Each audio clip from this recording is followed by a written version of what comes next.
in nearly 2 decades.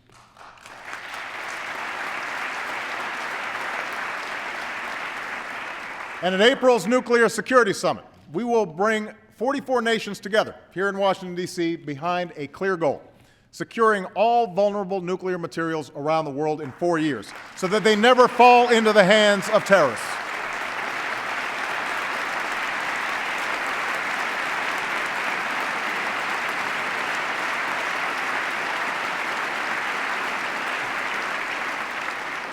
Now, these diplomatic efforts have also strengthened our hand in dealing with those nations that insist on violating international agreements in pursuit of nuclear weapons. That's why North Korea now faces increased isolation and stronger sanctions, sanctions that are being vigorously enforced. That's why the international community is more united and the Islamic Republic of Iran is more isolated. And as Iran's leaders continue to ignore their obligations, there should be no doubt they too will face growing consequences. That is a promise.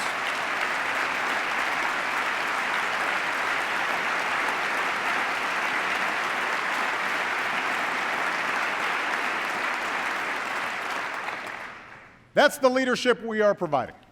Engagement that advances the common security and prosperity of all people.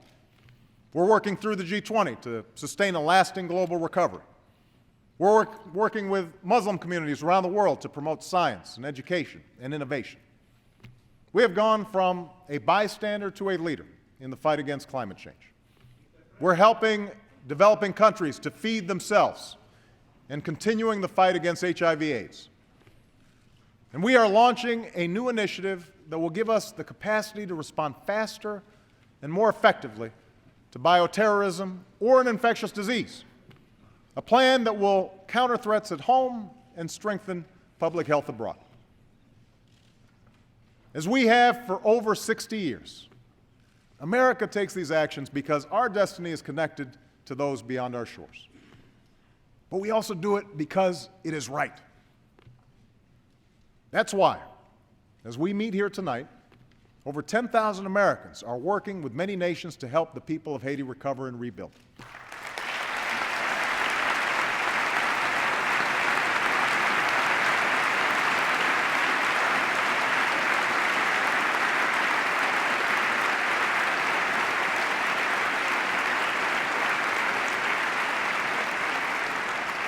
That's why we stand with the girl who yearns to go to school in Afghanistan, why we support the human rights of the women marching through the streets of Iran, why we advocate for the young man denied a job by corruption in Guinea. For America must always stand on the side of freedom and human dignity. Always.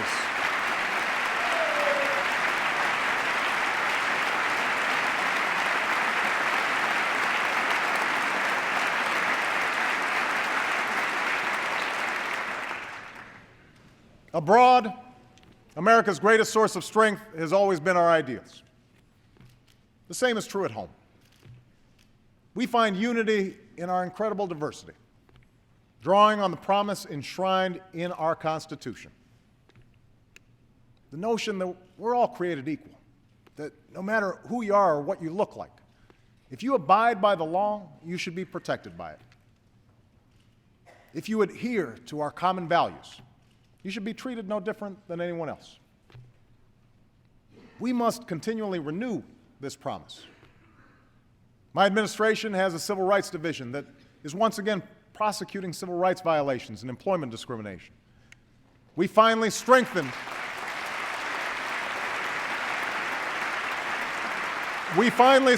our laws to protect against crimes driven by hate. This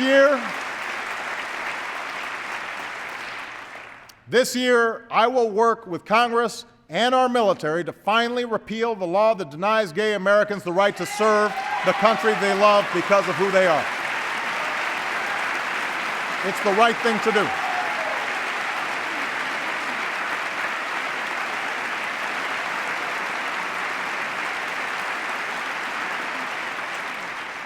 We're going to crack down on violations of equal pay laws so that women get equal pay for an equal day's work.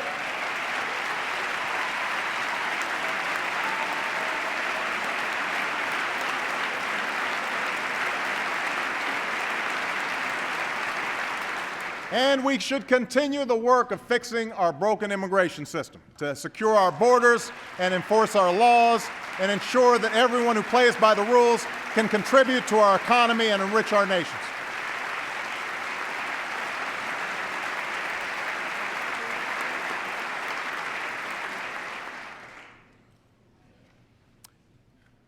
In the end, it's our ideals, our values that built America. Values that allowed us to forge a nation made up of immigrants from every corner of the globe. Values that drive our citizens still. Every day, Americans meet their responsibilities to their families and their employers. Time and again, they lend a hand to their neighbors and give back to their country. They take pride in their labor and are generous in spirit. These aren't Republican values or Democratic values that they're living by, business values or labor values. They're American values. Unfortunately, too many of our citizens have lost faith that our biggest institutions, our corporations, our media, and yes, our government, still reflect these same values. Each of these institutions are full of honorable men and women doing important work that helps our country prosper. But each time a CEO rewards himself for failure, or a banker puts the rest of us at risk for his own selfish gain, people's doubts grow. Each time lobbyists game the system or politicians tear each other down instead of lifting this country up, we lose faith. The more that TV pundits reduce serious debates to silly arguments, big issues into sound bites, our citizens turn away.